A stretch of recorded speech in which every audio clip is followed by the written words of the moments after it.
Che significato ha salire al monte, affidarsi a Maria?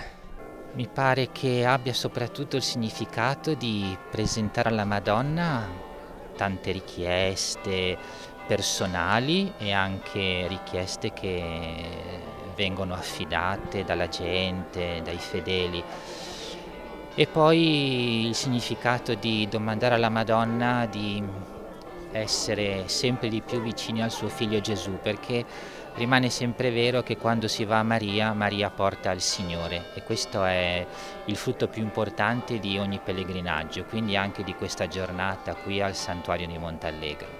Lei vive a stretto contatto con Papa Francesco, che rapporto c'è tra il Pontefice e Maria in questo caso? Beh, il Santo Padre ha una grande devozione alla Madonna e una devozione che si esprime soprattutto ad un livello molto semplice, popolare.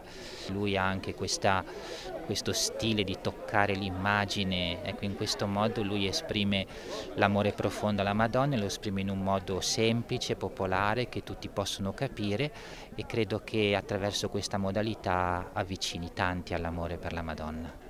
I nonni materni arrivano dal Tigullio, le chiede mai della terra, è anche stato qua un anno fa a Genova, le ha mai parlato di questo suo legame con questa terra?